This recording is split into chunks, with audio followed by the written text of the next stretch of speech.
Vamos embarcar em uma jornada maravilhosa ao longo da vida humana. Do nascimento à morte, com a ajuda da tecnologia mais avançada. Será uma viagem contada a partir de uma perspectiva única, nas profundezas do corpo humano. Não será a história de uma vida, mas a de todas as nossas vidas.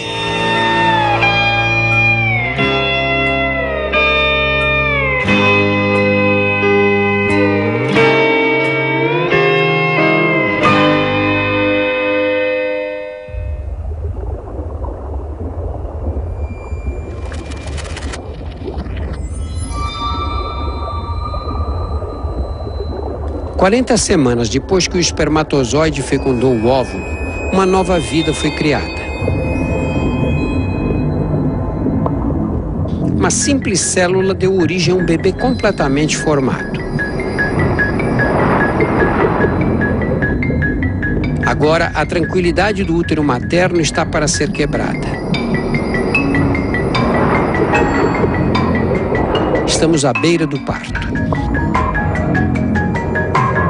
Todos nós vivemos essa experiência, mas é impossível lembrar o que sentimos no momento em que nascemos. O que os cientistas sabem é que nosso organismo sofre uma descarga de adrenalina mais intensa do que a de um ataque cardíaco. Essa adrenalina nos ajuda a sobreviver. É ela que força nossos pulmões a respirar pela primeira vez. Pulmões ainda cheios de líquido amniótico. Nesse instante, corremos o risco de morrer afogados. Os músculos que precisamos contrair para respirar, de repente entram em espasmo. Nossos pulmões despertam para a vida e inspiramos pela primeira vez. É a respiração mais importante de nossas vidas. A primeira das 700 milhões que daremos antes da última.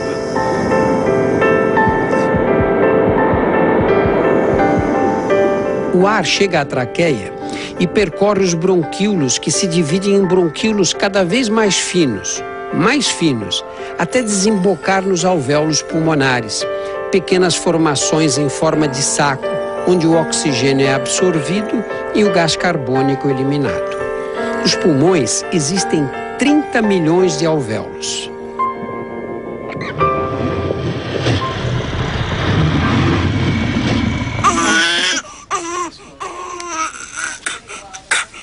Agora, o cordão umbilical que nos unia ao corpo materno é cortado. Pela primeira vez, estamos por conta própria.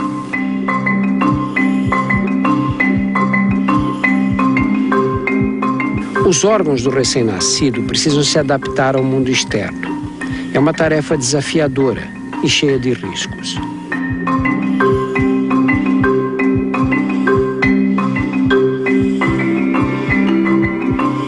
Nosso coração, do tamanho de uma noz, já pulsava há 8 meses, mas agora enfrenta uma complicação. Ele tem 2 orifícios abertos, um na aorta e outro em suas paredes internas. Esses orifícios vêm da vida intrauterina e serviam para desviar o sangue de nossos pulmões paralisados na direção dos vasos da placenta.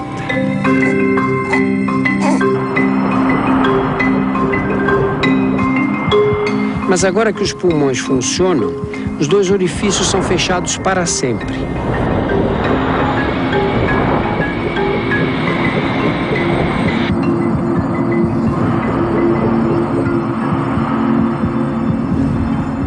Com o coração batendo compassadamente, o sangue será bombeado por milhares de quilômetros de vasos sanguíneos.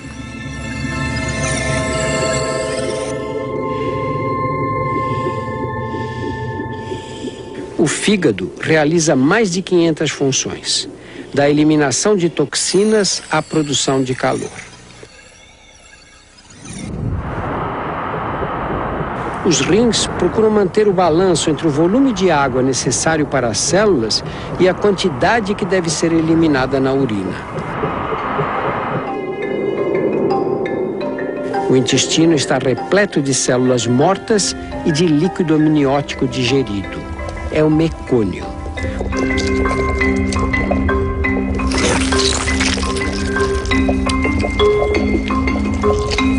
O mecônio é um líquido corrosivo.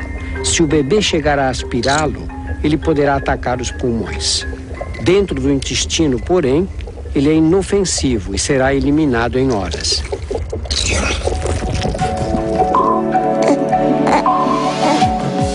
Os primeiros goles de leite aceleram esse processo.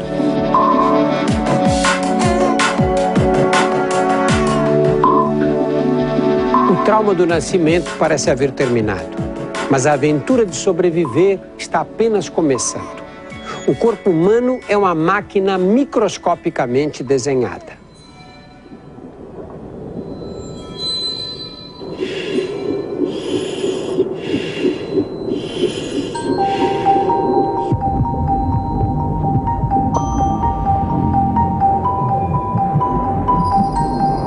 Nossos órgãos são formados por bilhões de células que trabalham em harmonia.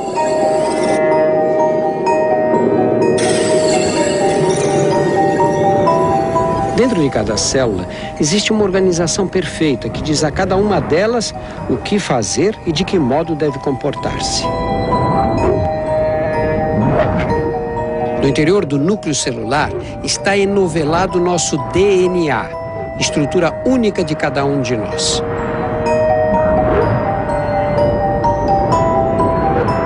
O DNA é a forma que molda o que somos. Nele estão contidas as instruções para criar cada pessoa. O DNA não determina apenas nossa aparência física, mas também estabelece os limites de duração de nossas vidas. Decide quando devemos crescer, desenvolver-nos, envelhecer e até a hora de nossa morte. Mas o DNA não é tudo. A vida sofre o impacto do ambiente e das pessoas com quem convivemos. Com alguns dias de vida, tudo o que fazemos é por instinto, até mamar. O leite materno fornece todos os nutrientes necessários. Bebemos meio litro por dia. Mas o leite é muito mais do que um superalimento. Ele nos protege de um perigo invisível. Em toda parte existem bactérias potencialmente mortais. A pele sofre ataque constante. Em nosso corpo existem 10 vezes mais bactérias do que células.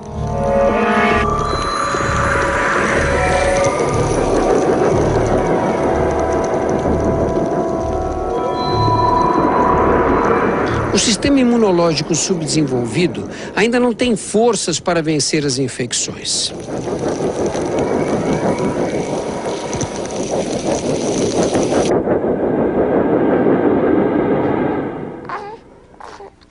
Uma obra-prima de estratégia natural, nossas mães nos passam anticorpos através do leite.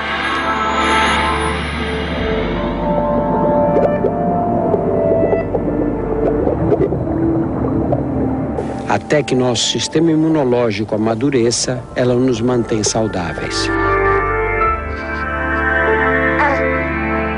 A amamentação cria laços tão profundos entre a mãe e o filho que servirão para guiá-lo ao longo da infância e até da vida adulta.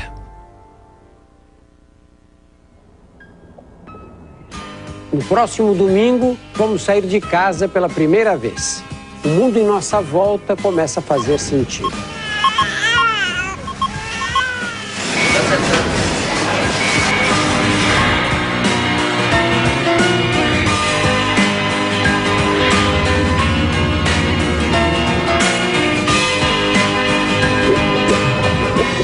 Pela primeira vez, uma câmera permite filmar em alta definição a chegada no estômago. Não perca!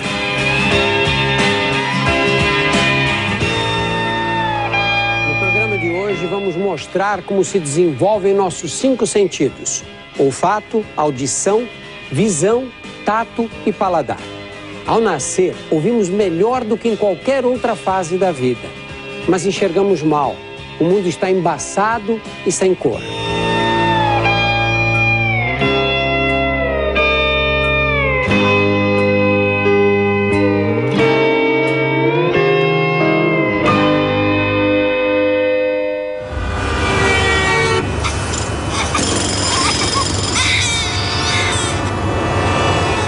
Nessa idade, uma simples ida ao supermercado é uma sobrecarga de estímulos. O ambiente é barulhento, cheio de luzes e de cheiros. No interior do nariz, os nervos olfativos recebem as correntes de ar que respiramos. Eles detectam as moléculas dos objetos que nos cercam e enviam um sinal elétrico para o cérebro. O cérebro interpreta esses sinais como cheiros e nos transmitem a sensação olfativa. O olfato é muito sensível. Aprendemos depressa a reconhecer odores e a identificar nossas mães com o nariz. O mundo em nossa volta é cheio de ruídos. Ondas sonoras fazem vibrar essa estrutura que você vê esbranquiçada. É a membrana do tímpano. As vibrações são transmitidas para dentro do ouvido, onde estão situados 3 ossos minúsculos: martelo, bigorna e estribo, os menores ossos do corpo humano. Cabem na ponta de um dedo e ficam do mesmo tamanho pelo resto da vida. Esses ossinhos amplificam as vibrações transmitidas pela membrana do tímpano. Amplificam 22 vezes o volume do som. As vibrações penetram uma estrutura em forma de caracol, situada no ouvido interno, a cóclea. O interior da cóclea é revestido por camadas de cílios muito delicados. Medem 200 vezes menos do que um fio de cabelo. Quando as ondas sonoras passam, eles vibram. Com o passar do tempo, sons mais intensos lesarão progressivamente os cílios. Mas nesta idade, eles funcionam perfeitamente. Nosso ouvido jamais será tão perfeito como agora. Sua visão é diferente. O mundo se apresenta embaçado e sem cores. Os olhos são tão imaturos que não conseguimos direcioná-los para o local desejado e o cristalino não é capaz de encontrar o foco.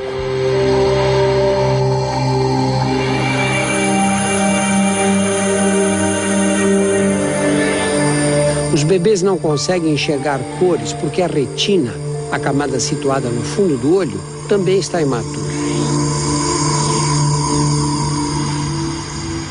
Na retina existem os cones e os bastonetes, células especializadas em transformar luz em sinais elétricos. Os cones, encarregados de detectar as cores, ainda estão em desenvolvimento. Por isso, vemos tudo em branco e preto. Da retina, os sinais caminham pelos nervos ópticos e são enviados para a parte de trás do cérebro, que vai processar as imagens recebidas. Enxergamos com o cérebro, não com os olhos. Quando as imagens chegam ao cérebro, surge outro desafio: como interpretar os dados com o sistema nervoso ainda imaturo? Mas o progresso é rápido. Aos 2 meses, conseguimos distinguir cores e sombras. Aos 4, identificar faces. E aos 8 meses, nossa visão está completa. Os olhos sofrem outra transformação extraordinária. Quando nascemos, eles estão azulados. Gradualmente, as células da íris, a menina dos olhos, começam a produzir pigmentos que a escurecem. O padrão de deposição desse pigmento varia tanto que se torna uma característica individual única, como se fosse uma impressão digital. Nos primeiros 3 meses, crescemos 1/4 de nosso peso a cada mês. Felizmente, esse processo não dura muito. Se persistisse, aos 4 anos pesaríamos 134 toneladas, tanto quanto uma baleia azul. Aos 8 meses, todos os sentidos funcionam adequadamente. Começamos a explorar o mundo. E o sentido mais usado é o tato. Quando tocamos um objeto, receptores localizados sob a pele enviam sinais elétricos através dos nervos sensitivos, que caminham pelos braços e medula espinhal até o cérebro. Os impulsos trafegam em velocidade vertiginosa, 320 km por hora. Nós temos receptores sensoriais espalhados pela pele inteira, mas algumas áreas são mais sensíveis do que outras. As mãos, a face e a boca. Existem 9.000 receptores apenas na língua. É por isso que os bebês usam a boca para explorar o mundo.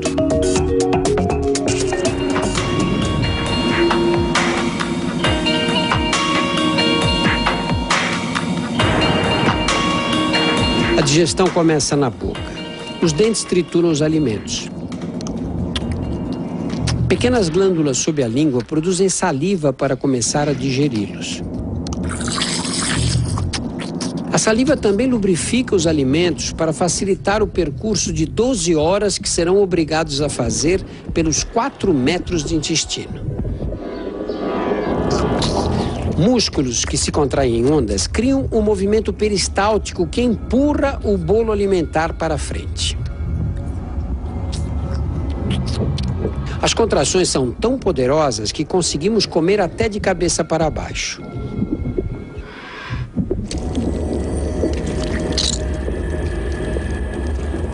Pela primeira vez, uma câmera permite filmar em alta definição a chegada no estômago. O estômago é um reservatório com paredes musculares que se contraem para transformar os alimentos em líquido, com a ajuda do suco gástrico, muito ácido.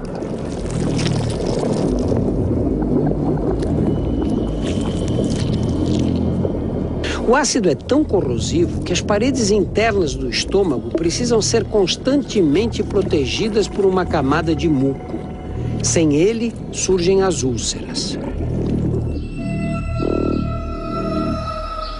Cerca de 1 hora mais tarde, o estômago espreme a comida por uma passagem estreita, o piloro, que o separa do duodeno.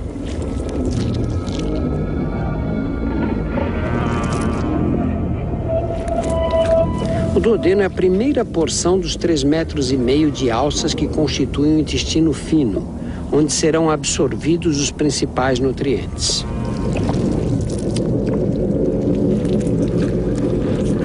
O primeiro passo é dado pelo pâncreas, ao produzir um suco que neutraliza o ácido do estômago.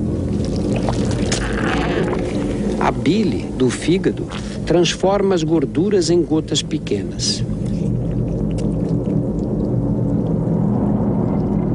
O interior das paredes intestinais possui milhões de projeções microscópicas chamadas vilhos, que aumentam a superfície do intestino, facilitando a absorção. Depois de mais 1h30, o intestino já absorveu a maior parte dos nutrientes.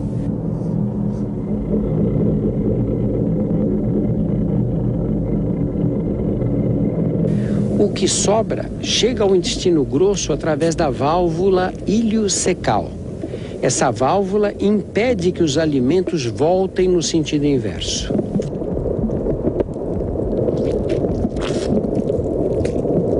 A principal função do intestino grosso é absorver água. O que sobra é uma mistura de restos alimentares, células mortas e bilhões de bactérias. As bactérias do intestino grosso não causam infecção. Elas são importantes porque produzem as enzimas que quebram os carboidratos complexos que o intestino não conseguiu digerir. Finalmente, depois de 12 horas, o corpo elimina o que sobrou da refeição.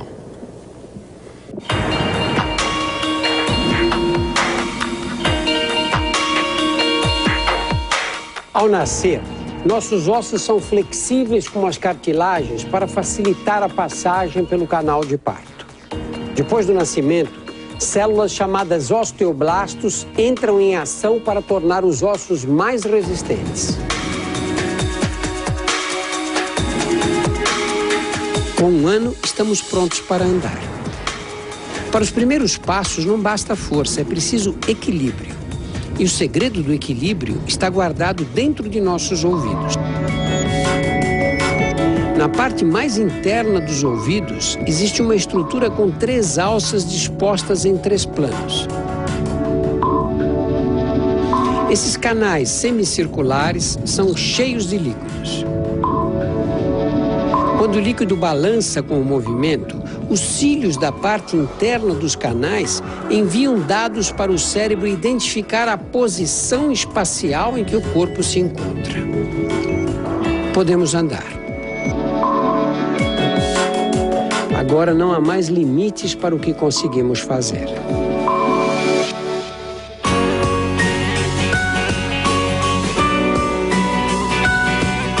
Na próxima semana, a infância. Vamos explorar o mundo aqui no Fantástico. Não perca!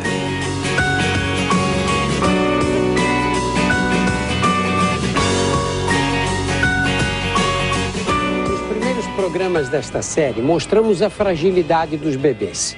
Alguns mamíferos dão os primeiros passos assim que nascem. Nós levamos meses para enxergar direito e 1 ano ou mais para andar. Mas ao redor do primeiro aniversário, desenvolvemos a habilidade que nos distingue dos outros animais. Aprendemos a falar.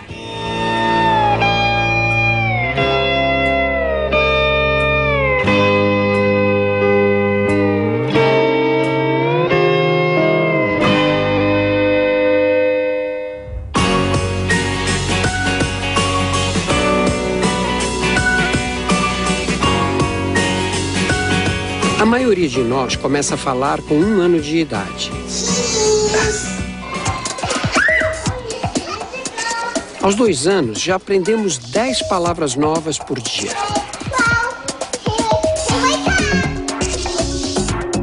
Esta é a área do cérebro envolvida no processamento da linguagem. É chamada área de Broca. Por meio dela, criamos sentenças e expressamos pensamentos complexos.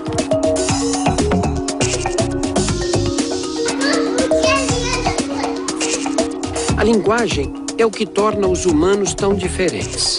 Falando, podemos expressar nossas ideias. Podemos ensinar melhor os nossos filhos. À medida que nosso cérebro se desenvolve, ganhamos outras qualidades únicas de nossa espécie.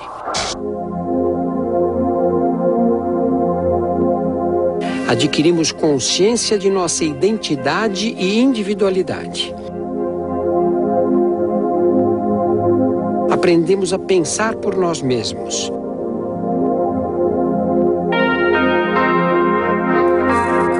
E formamos memórias que nos acompanharão por toda a vida. Aos 5 anos de idade, estamos numa fase incomparável. Pouquíssimos mamíferos dedicam tanto tempo à preparação para a vida adulta. Num período de tempo equivalente, os cachorros, por exemplo, estão em plena fase reprodutiva. O nosso relógio biológico, comandado pelo DNA, atrasa em mais de 10 anos o início da vida sexual e nos dá uma grande vantagem. Sobra mais tempo para aprender.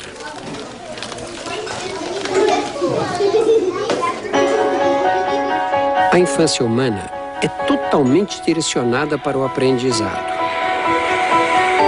Nosso cérebro é uma estrutura com mais de 100 bilhões de células nervosas, chamadas neurônios. A energia trocada entre eles seria suficiente para manter uma lâmpada acesa o dia inteiro. Os neurônios se comunicam através de impulsos elétricos. Cada impulso é uma fração muito pequena de um pensamento e de uma memória. Quando ouvimos uma palavra nova, nossos ouvidos convertem o som em impulsos elétricos que serão enviados para o cérebro. Podemos aprender porque os neurônios estão constantemente se modificando, formando novas conexões. Eles não se ligam diretamente uns com os outros, como os fios de eletricidade dos postes. deixam sempre um espaço livre, microscópico, no ponto em que se conectam. Esse espaço livre é a sinapse. Para que o impulso elétrico não seja interrompido ao atravessar a sinapse, eles liberam substâncias químicas, os neurotransmissores. Aprender é criar novas conexões entre neurônios. Memorizar é reforçar essas conexões através da repetição. Quanto mais repetimos, mais inesquecível a memória se torna. Quando queremos lembrar de um acontecimento, somos obrigados a colocar em ação os mesmos neurônios que entraram em atividade quando se formou a memória desse fato.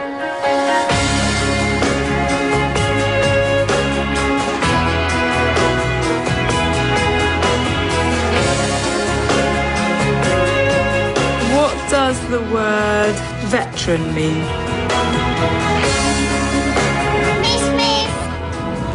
Aos 9 anos de idade, o cérebro cresce muito depressa e milhões de novas conexões são construídas o tempo todo.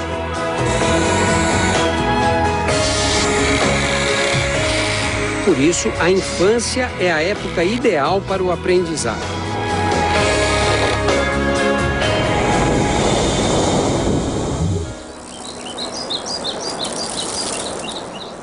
Não é só na sala de aula que as crianças aprendem.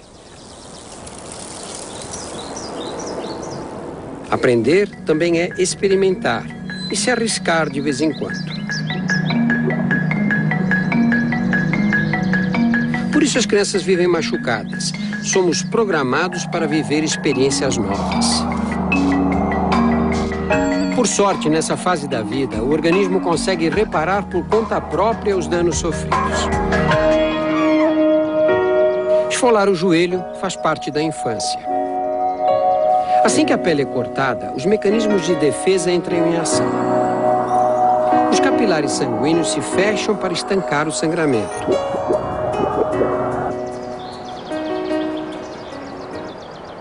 Ao mesmo tempo, as plaquetas, células existentes na circulação, migram para o local e formam uma placa viscosa que também ajuda na cicatrização. É o coágulo.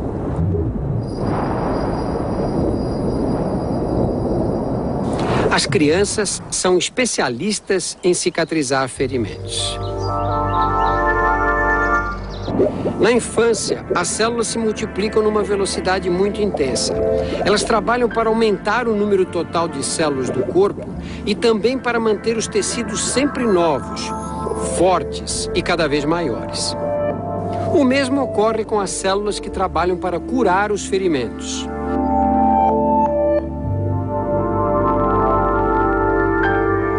São tão competentes que muitas cicatrizes desaparecem para sempre.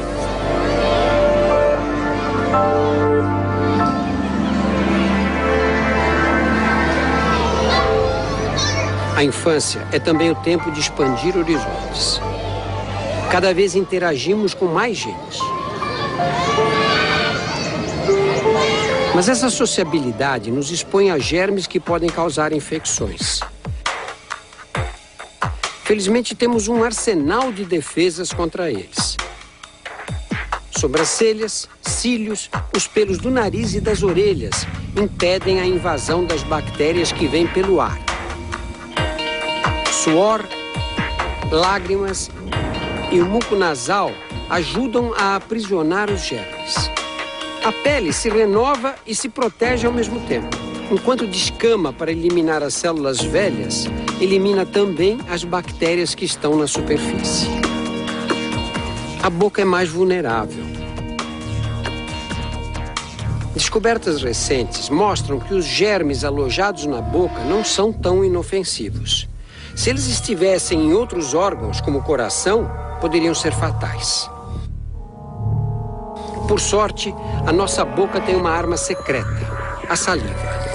Além de ajudar na digestão dos alimentos, ela possui enzimas capazes de destruir bactérias. Produzimos até 1,5 litro de saliva a cada dia.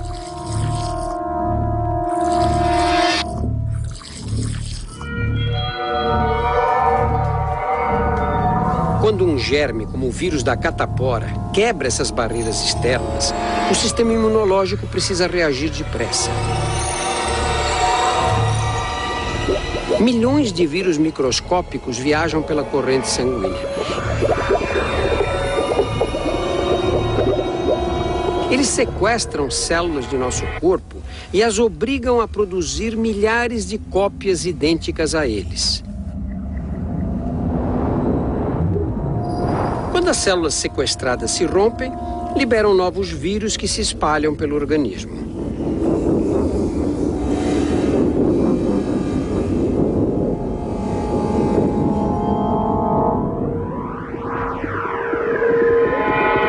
As consequências do ataque são febre e lesões na pele.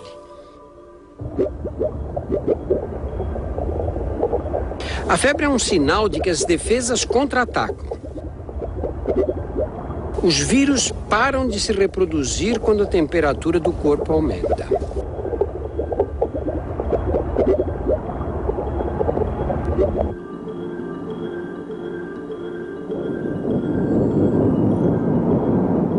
Quando o nosso sistema imunológico entra em ação, glóbulos brancos lançam proteínas tóxicas contra as células sequestradas pelo vírus. As células não resistem, mas os vírus existentes em seu interior também são destruídos.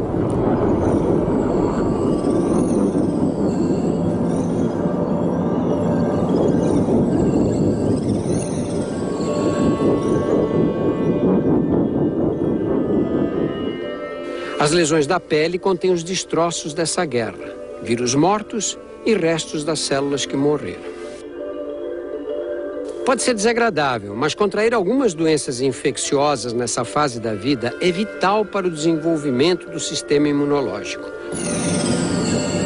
O organismo cria anticorpos que serão de grande valia no futuro. Antes, sobrevivíamos às custas dos anticorpos que recebíamos passivamente através do leite de nossas mães. Agora somos capazes de fabricá-los por conta própria.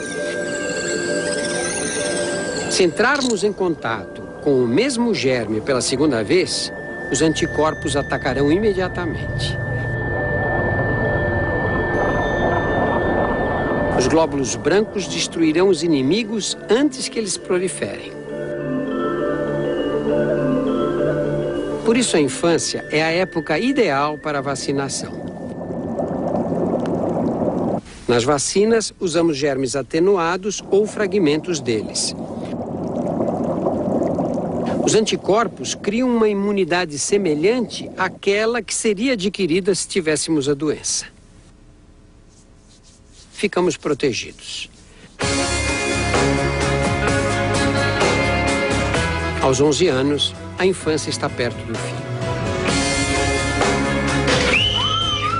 Estamos prestes a sofrer uma das maiores mudanças de nossas vidas. No próximo domingo, entraremos na adolescência, aqui no Fantástico. Não perca!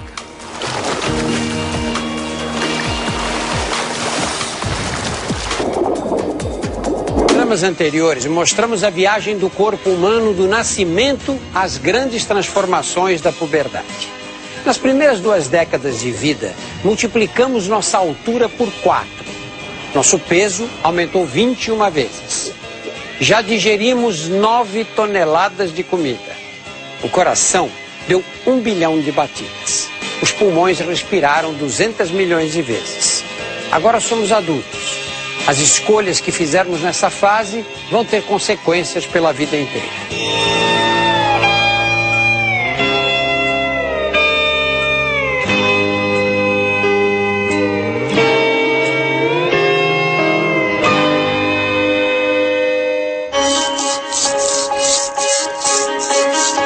Aos 20 anos, já atingimos a estatura máxima, mas jamais deixaremos de nos modificar.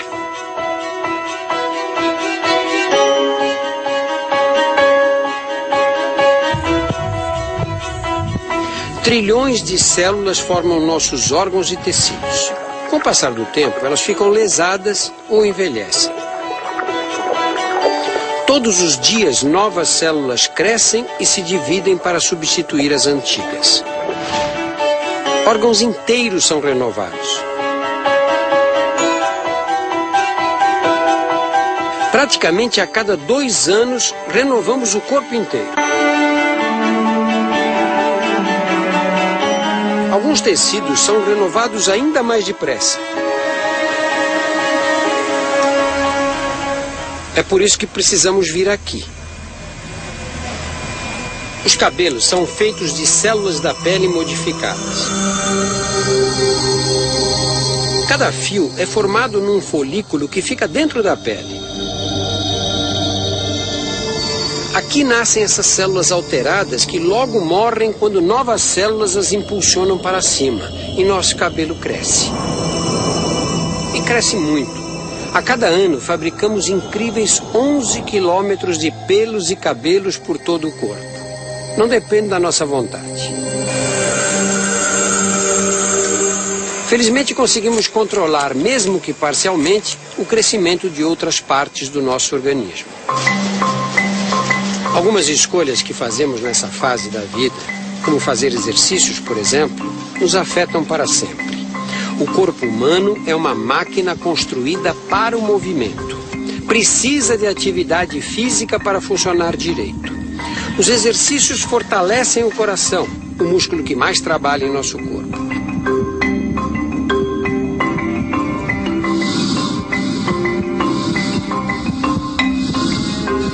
As contrações bombeiam mais sangue. O coração pode bater mais devagar.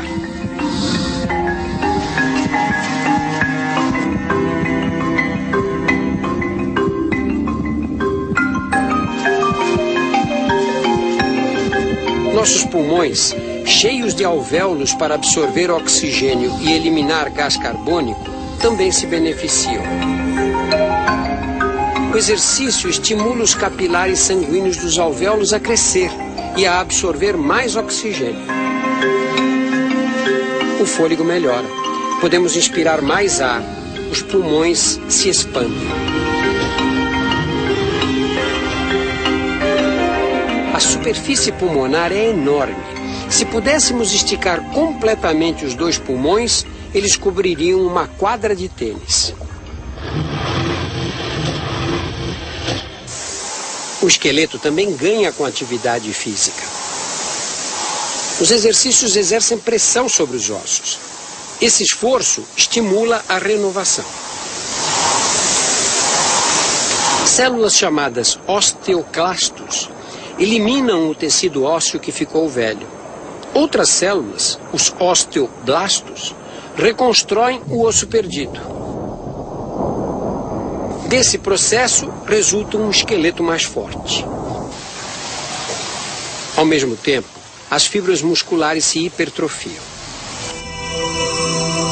Através de uma tecnologia avançada de computação, podemos ver os 650 músculos do corpo humano.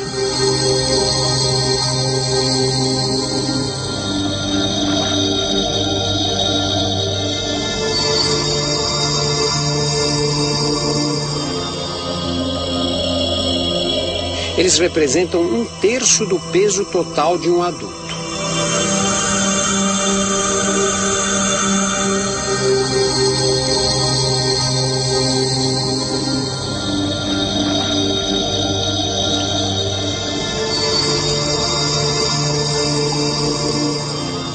Músculos são pacotes de fibras. Algumas atividades espalham e separam as fibras. Depois, quando as células tentam reparar esse dano, acabam adicionando material extra. O novo músculo cresce maior e mais forte.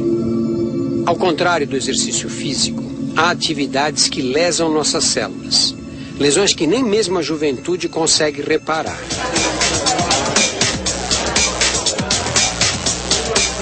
Festas fazem parte da vida aos 20 anos.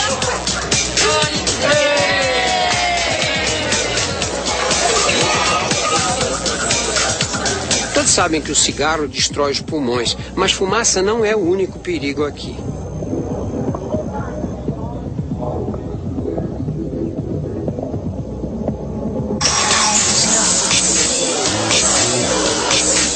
Desde que nascemos, a audição é prejudicada pelos ruídos mais intensos.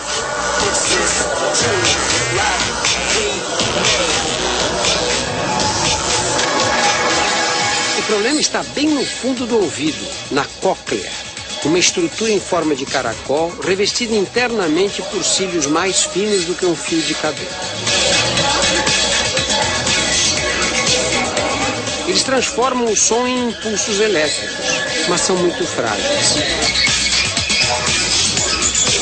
Sons mais intensos destroem os cílios. E eles nunca mais serão substituídos.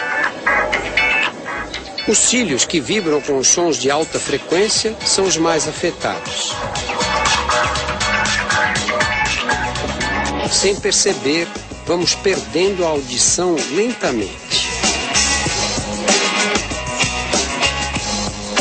Bebida alcoólica em excesso é um problema para a nossa saúde. Bastam alguns drinks para o coração bater mais rápido e a pressão arterial subir. Ficamos mais relaxados e faladores. Perdemos a inibição e a coordenação motora mais delicada.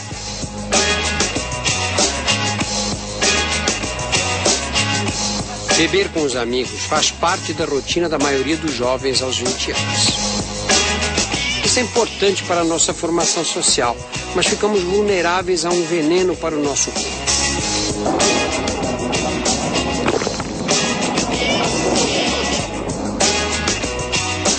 O álcool entra na corrente sanguínea e muda nosso estado físico e mental.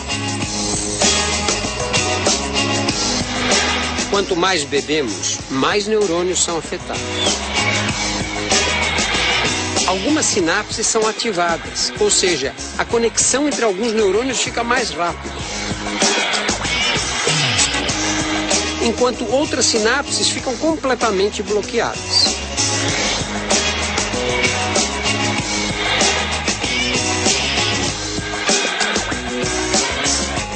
O álcool também engana os neurônios. Faz o cérebro pensar que estamos inundados de água.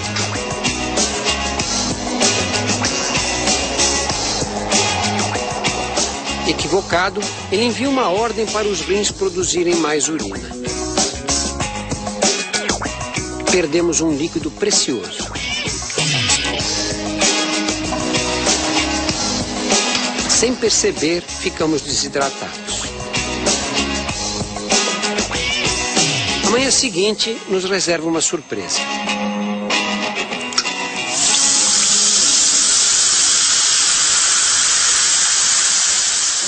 Acabada a festa, é o fígado que precisa pôr ordem na casa. O fígado é o centro de controle químico do corpo. Realiza mais de 500 funções. Uma delas é a de eliminar as substâncias tóxicas ingeridas durante a bebedeira. Esse processo de desintoxicação exige água, bastante água. Para o fígado, não importa de onde ela venha. Como 75% do cérebro é composto de água, quando o fígado precisa dela, é o cérebro que sofre. Surge a dor de cabeça característica da ressaca. O melhor remédio para curá-la? Beber água. Muita água.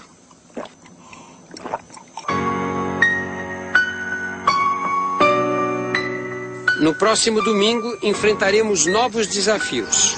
É hora de encontrar o amor e de ter filhos. Aqui no Fantástico.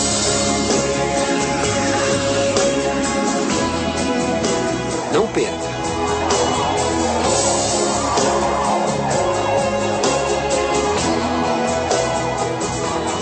É hora de ter filhos. Podemos pensar que a atração sexual seja um fenômeno físico ou social. Mas boa parte dela depende da biologia. Usamos os olhos para escolher nossos parceiros, mas o olhar não é tudo. A atração depende do olfato.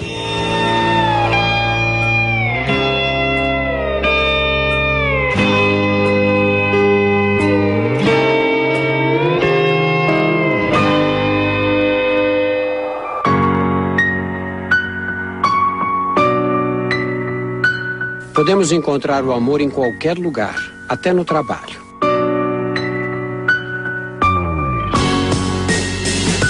De repente, alguém nos parece muito mais interessante do que os outros. Os românticos dizem que estar apaixonado é um capricho do coração. Mas, na verdade, o segredo da paixão se acha guardado no interior, lá no fundo de nosso nariz. No nariz, os nervos olfativos fazem mais do que reconhecer os cheiros dos ambientes. Sem percebermos, eles também detectam e analisam as características de uma substância química liberada junto com o suor das pessoas que nos cercam: os ferormônios. Por incrível que pareça, os ferormônios carregam informações detalhadas sobre nossa genética, saúde e capacidade de resistir a doenças. Na hora da paquera, o cérebro analisa esses sinais para nos ajudar a escolher a pessoa com os melhores genes. Genes que aumentem as chances de sobrevivência dos filhos que estarão por vir. Apaixonar-se é muito mais do que viver emoções intensas. A paixão é química. Quando avistamos a pessoa querida, liberamos a adrenalina na circulação. Por trás de um olhar apaixonado está sempre uma descarga de adrenalina. O coração bate descompassado. Perdemos o sono. À medida em que o namoro avança e nos arrebata, entra em cena a dopamina, um neurotransmissor que nos traz sensação de bem-estar. A dopamina é tão potente quanto a cocaína. Ela nos leva à euforia e causa dependência. Queremos ficar cada vez mais perto da pessoa amada. Ocasionalmente, depois de um tempo juntos, pensamos em atingir os estágios mais profundos da relação amorosa: compromisso, casamento e, quem sabe, filhos. Apostamos num relacionamento para durar a vida inteira. E quem diria, até nossas futuras bodas de ouro dependerão de substâncias químicas. O relacionamento íntimo e duradouro só existirá se a química for favorável. Sexo não é apenas uma fonte de prazer ou um meio de ter filhos. Sexo causa encantamento e reforça a ligação entre os amantes. Durante o orgasmo, nossas hipófises inundam a circulação com ocitocina, o hormônio que estreita laços afetivos. É o mesmo hormônio que liga o bebê à mãe. Quanto mais sexo, mais ocitocina, mais ligados a outra pessoa nos sentimos.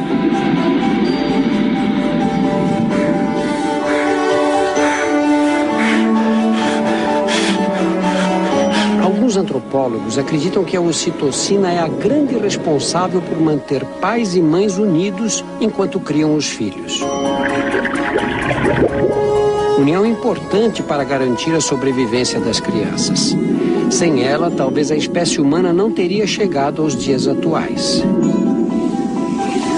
Em nossa viagem fantástica chega um dos momentos mais incríveis de nossas vidas: a hora de ter filhos.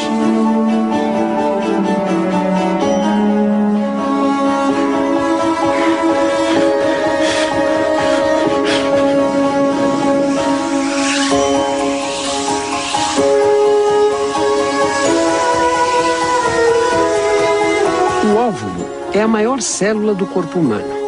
Todo mês a jornada se repete. Ele amadurece e é expulso do ovário. Normalmente, o óvulo morre e é eliminado do corpo durante a menstruação. Mas esse terá outro destino: dar origem a um bebê.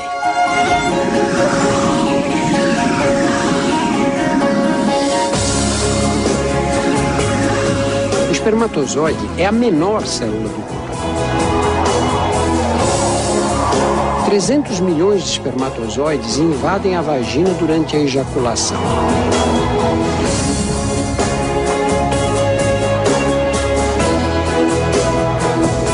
Não é fácil a tarefa dos invasores. Eles precisam sobreviver às condições hostis da vagina, porque as secreções vaginais são ácidas para prevenir infecções por bactérias. Essa acidez é capaz de destruir milhões de espermatozoides. Muitos morrem antes mesmo de chegar ao colo do útero. Os que conseguem sobreviver nadam o útero adentro para chegar ao óvulo que vem descendo pela trompa. Contrações musculares muito delicadas no interior das trompas ajudam os espermatozoides a percorrer o caminho. Dos 300 milhões, somente algumas centenas chegarão perto do alvo final. E apenas um fertilizará o óvulo.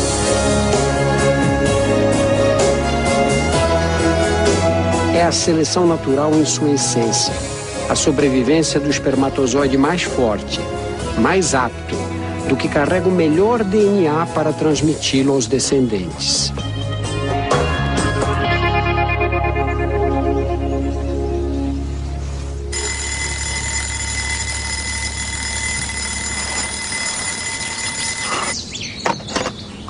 Por fora, o corpo feminino não dá nenhum sinal do que acaba de acontecer. Sem sabermos, um novo capítulo de nossas vidas está sendo escrito.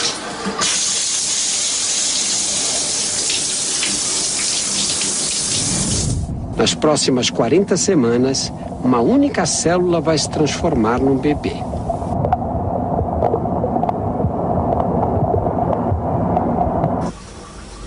Para muitas mulheres, o primeiro sinal de gravidez acontece no banheiro. Ninguém sabe por que surgem as náuseas.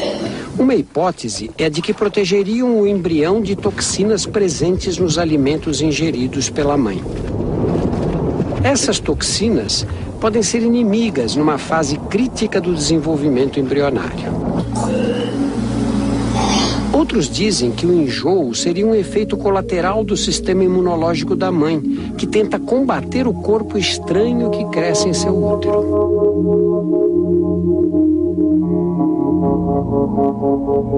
O embrião pode ser comparado a um parasita. Suga a energia da mãe enquanto retira do corpo dela tudo o que precisa. Ele está aparelhado com um kit de sobrevivência, a placenta.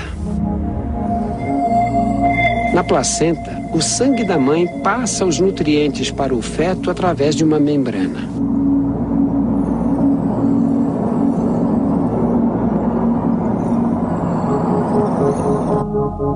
Graças a essa nutrição constante, o bebê cresce mais de 850 gramas em 10 semanas. E o útero aumenta mais de 1000 vezes o tamanho original para dar conta do desafio de abrigar o feto.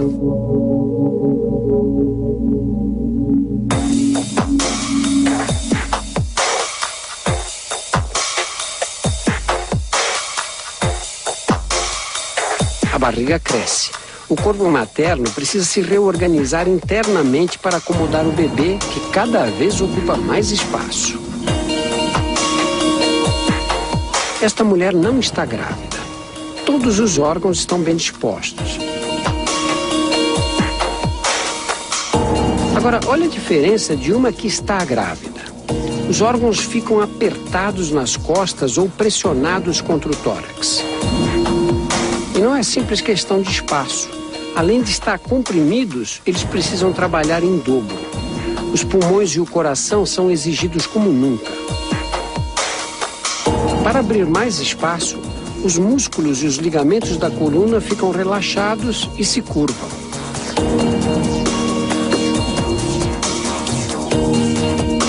O estômago é praticamente esmagado e sofre uma rotação de 45 graus. Por isso, a mãe só consegue ingerir pequenas quantidades de alimentos sólidos e de líquidos, embora o bebê exija cada vez mais nutrientes.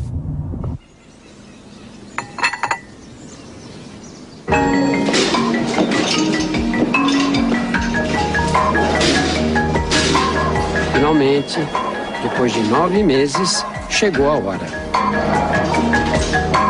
Expulsar do corpo da mãe um bebê de quase 3 quilos é uma tarefa complicada. Os ligamentos se tornam mais elásticos para permitir que a bacia se abra para formar o canal de parto. Mesmo assim, a passagem fica bem apertada.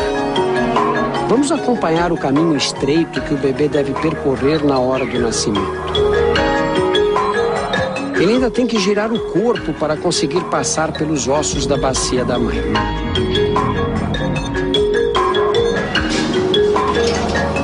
Às vezes esse caminho é estreito demais e a única opção para um parto seguro é a cesariana.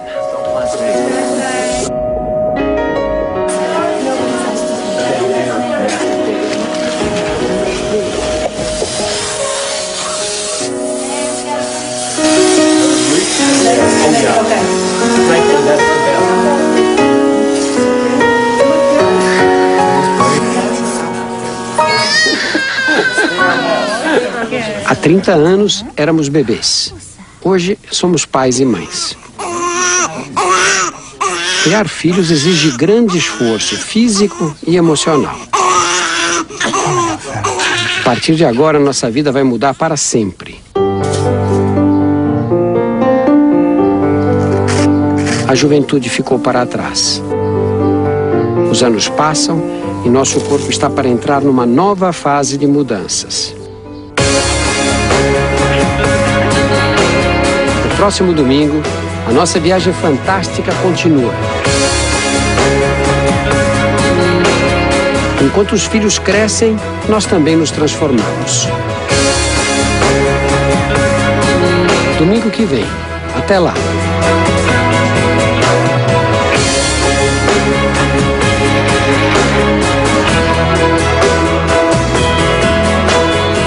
Nossas vidas jamais serão como antes. Perdemos o direito à irresponsabilidade da adolescência. À medida que nossos filhos crescem, surgem as alterações que nos levarão aos 40 anos de idade. Fazem que já vivemos a metade de nossas vidas.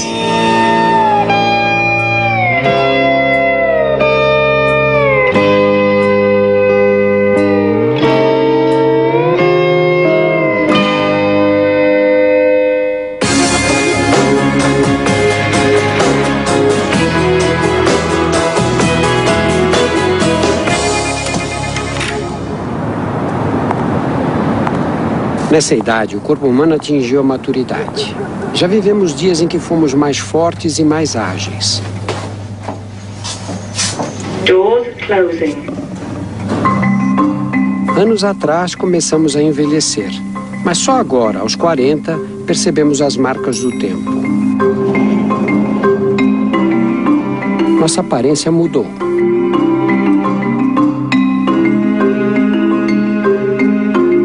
O efeito cumulativo do sol é responsável pelos primeiros sinais. Aparecem as rugas.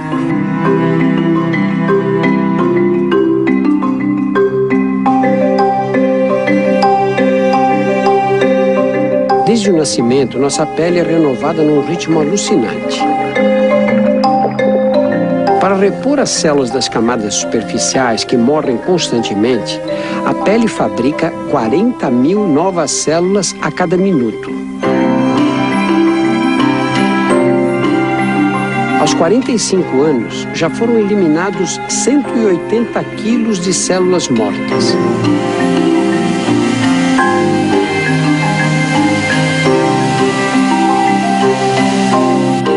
A renovação é tão rápida que as células mais velhas de nossa pele não têm mais do que 1 mês de idade. Mas a causa das rugas não são as células danificadas. As rugas se tornam mais nítidas por causa das fibras do tecido que dá suporte à pele, o colágeno. A radiação ultravioleta do sol dispara uma reação em cadeia que degrada o colágeno. As fibras se tornam mais finas e quebradiças.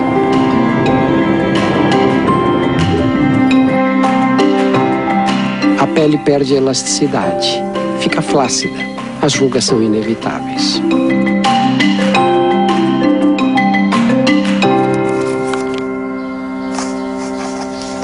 A visão também se modifica. Podíamos ler sem óculos. cristalino, a lente de nossos olhos, é formado por células que não se renovam, assim como as células do coração e algumas do cérebro.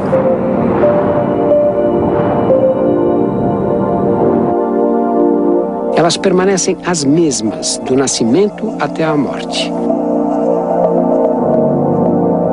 Com a idade, o cristalino se torna mais rígido, com mais dificuldade para focalizar. Fica difícil adaptar-se às variações de claro e escuro. E para piorar, os olhos ficam mais secos. As lágrimas que serviam para lavá-los estão mais escassas. As mudanças atingem todo o nosso organismo. Aos 20 anos, era fácil manter o corpo em forma.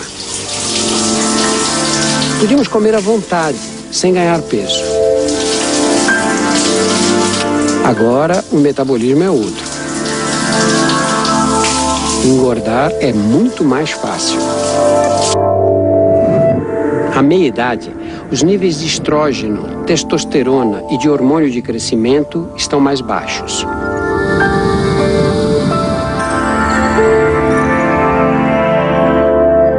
Como consequência, perdemos massa muscular. Perdemos cerca de 3 quilos de músculo por década. Com menos músculos, queimamos menos calorias. O organismo fica mais econômico. Precisa de menos combustível para funcionar. Se continuarmos a comer como antes, o excedente é armazenado sob a forma de gordura. As mulheres acumulam gordura nas cadeiras. Isso tem uma explicação. Durante a gravidez, a gordura acumulada nessa região funciona como uma reserva de energia. Nos homens, a barriga é que aumenta. Para nossos ancestrais, o peso extra na cintura era uma reserva útil, que ajudava durante as longas caçadas. A capacidade de metabolizar gorduras diminui com a idade. O mecanismo é controlado por pequenas estruturas que existem dentro das células, as mitocôndrias. As mitocôndrias funcionam como centrais energéticas das células. Elas produzem energia, fazendo o oxigênio que respiramos reagir com os nutrientes ingeridos na alimentação. Com o passar dos anos, as mitocôndrias envelhecem e seu número em cada célula diminui, comprometendo, entre outras funções, a capacidade de metabolizar gordura. Às vezes, a combinação entre muita comida e metabolismo lento pode ser fatal.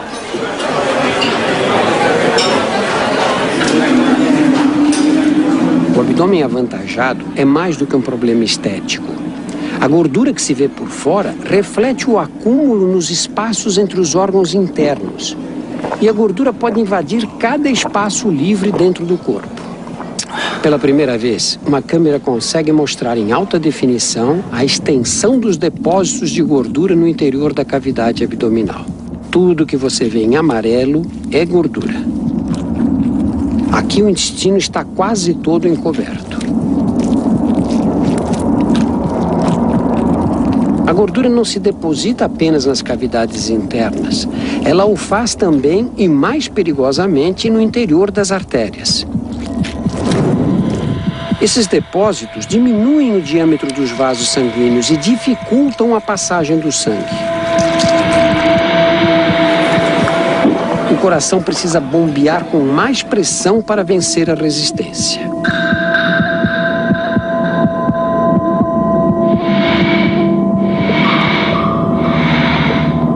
Em casos extremos, a artéria pode ficar totalmente obstruída.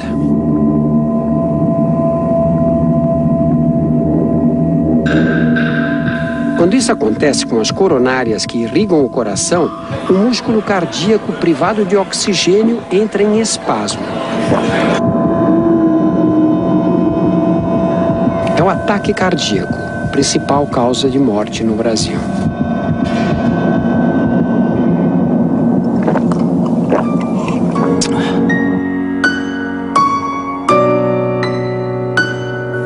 Quando atingimos os 50 anos, nosso metabolismo está mais lento, mas o estilo de vida não.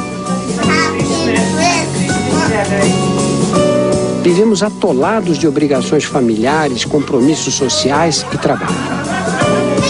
Essa pressão cria condições para a instalação do estresse.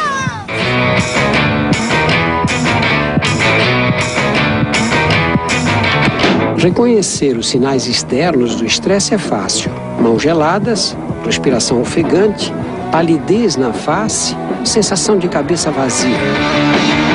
Mas o pior está escondido dentro do corpo.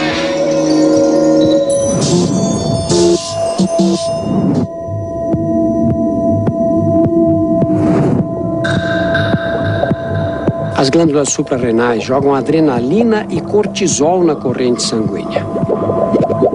Esses hormônios fazem os músculos contrair, as artérias fecharem e o coração bater mais rápido. A pressão arterial sobe.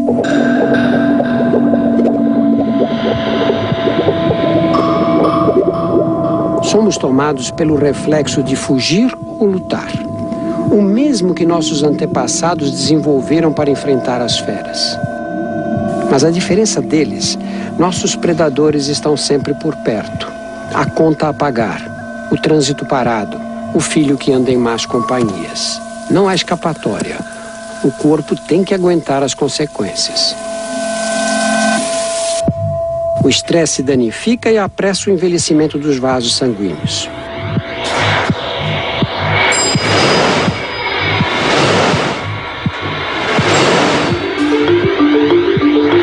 A pressão alta agride as células do revestimento interno das artérias. Elas se tornam menos elásticas, endurecidas.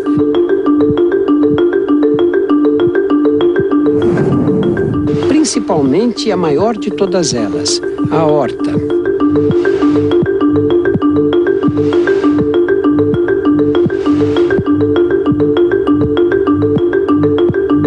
É um ciclo vicioso. O estresse provoca danos nas artérias, aumenta a pressão e faz o coração trabalhar com mais carga.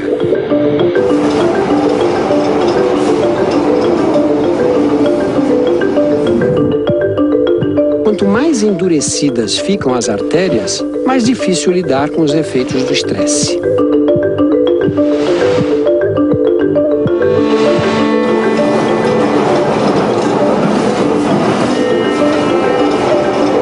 Chegamos ao limite. O coração se hipertrofia para empurrar o sangue por um caminho estreito e danificado.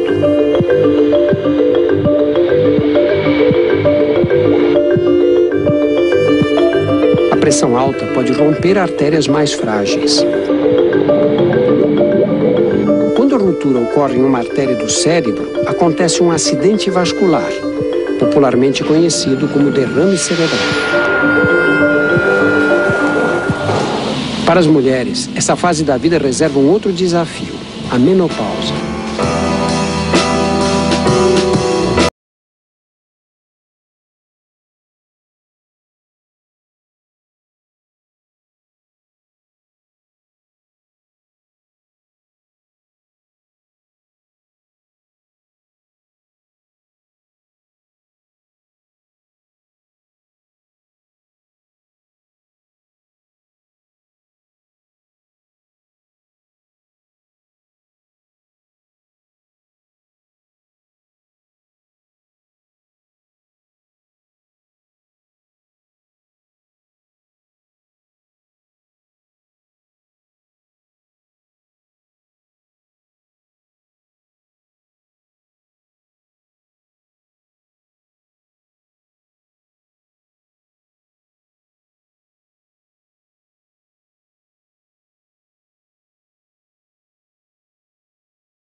Domingo que vem, desvendaremos os mistérios do envelhecimento, aqui no Fantástico.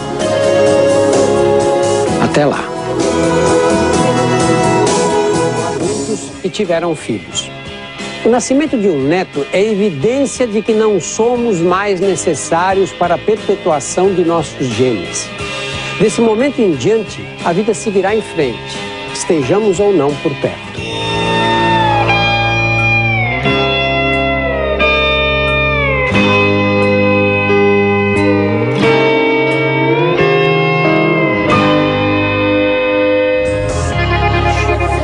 Em 70 anos, uma recém-nascida se tornou avó ou bisavó. Quando nos aposentamos, a vida corre mais devagar. Nossos movimentos também estão mais lentos. Os sinais externos da idade ficam mais evidentes. E nossos sentidos menos sensíveis. Desde o nascimento, começamos a perder os cílios responsáveis pela captação dos sons no interior do ouvido. Nessa idade, já temos dificuldade para escutar os sons de alta frequência. Devagar, com o tempo, perderemos até os que captam frequências baixas. Os ossículos que transmitem as ondas sonoras da membrana do tímpano para dentro do ouvido endurecem. Fica difícil ouvir o que os outros falam. A visão também piora. A vida inteira exposto aos raios de sol, o cristalino, a lente dos olhos, perde a elasticidade e escurece. Pode até mudar a cor dos olhos.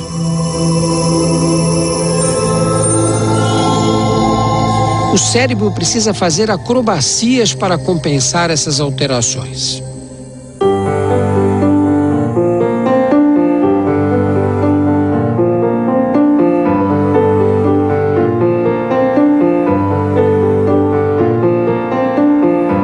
O esqueleto reflete bem o desgaste de muitos anos.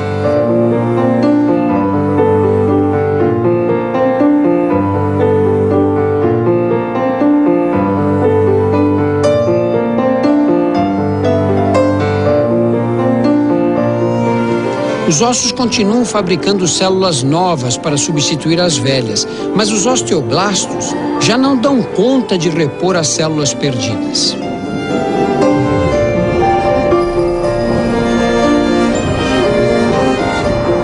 A perda constante de massa óssea torna os ossos quebradiços. É a osteoporose, um perigo permanente.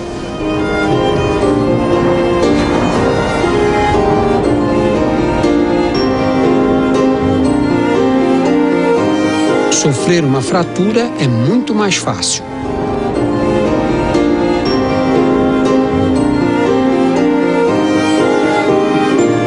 Isso acontece com ambos os sexos, mas as alterações hormonais da menopausa aceleram o processo nas mulheres.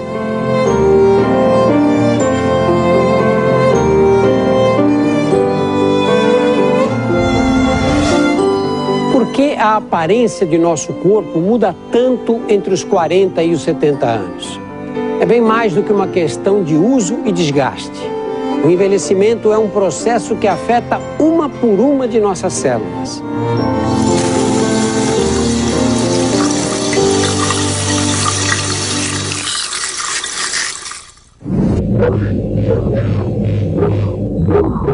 A cada dia, bilhões de nossas células se dividem em duas.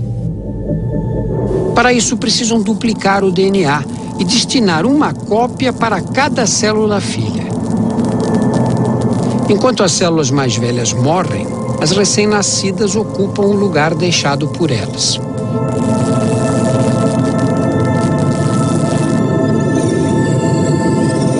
O problema é que o mecanismo de divisão celular é sujeito a pequenos erros.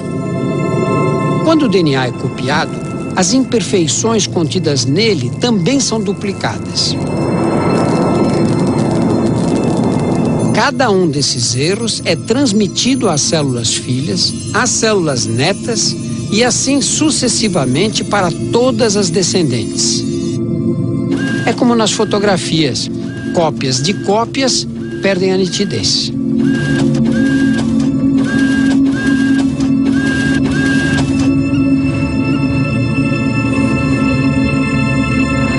Desde o nascimento, trocamos todos os ossos do nosso rosto a cada 2 anos.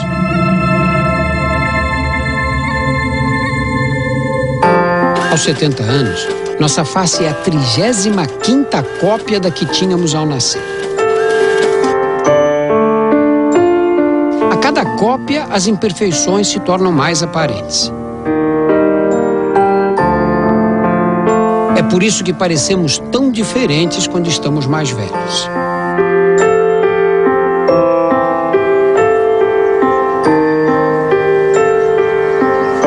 Outra causa de envelhecimento está no ar que respiramos.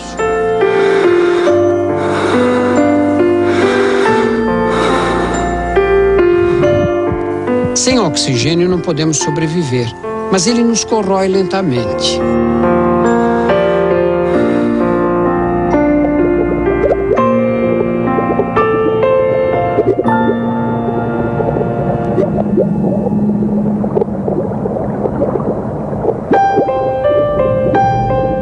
Dentro de cada célula, as mitocôndrias são nossas centrais energéticas, nossas fábricas de energia. Elas combinam o oxigênio com os nutrientes para produzir a energia necessária ao funcionamento do organismo.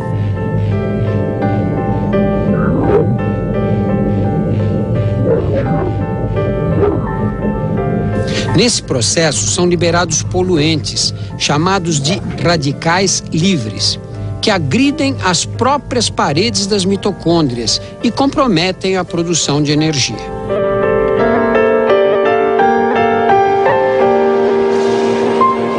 Como consequência, não conseguimos mais repor as células necessárias, nem corrigir os defeitos ocorridos em seu DNA. O funcionamento dos órgãos fica comprometido. Eles podem falhar.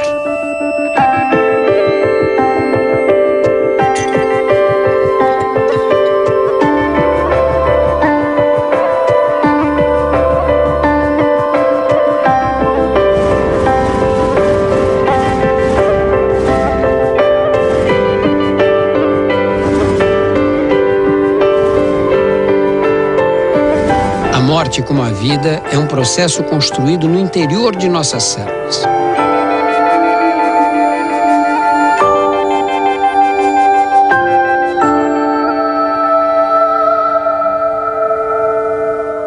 Da mesma forma que o DNA controla nosso desenvolvimento, também limita a duração de nossas vidas. Em cada cópia de si mesma, a célula perde um pequeno fragmento de DNA. Depois de bilhões de divisões, foi perdido tanto DNA que a capacidade de formar novas células fica comprometida.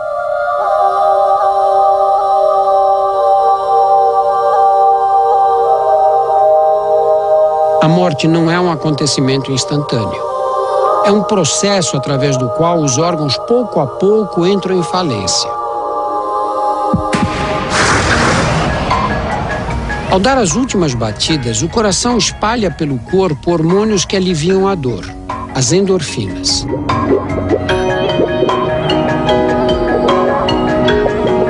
Sem oxigênio, os órgãos param de funcionar.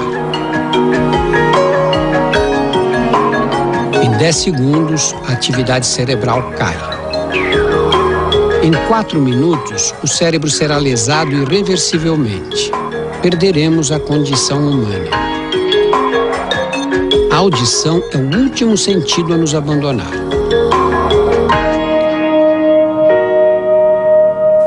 Mas algumas células permanecem vivas até mesmo depois da morte. As da pele ainda se dividem por 24 horas. E são necessárias 37 horas para que o último neurônio encerre sua atividade.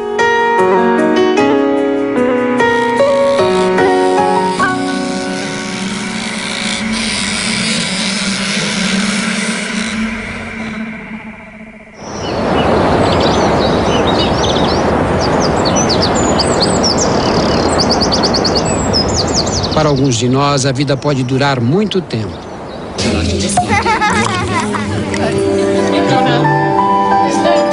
Quem nasce hoje tem expectativa de viver 80 anos ou mais.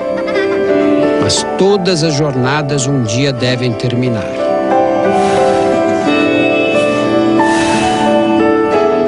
Depois de nossa morte, nossos filhos e netos carregarão nossos genes no interior de suas células e vão transmiti-los para seus descendentes. Nossa vida continuará dentro deles.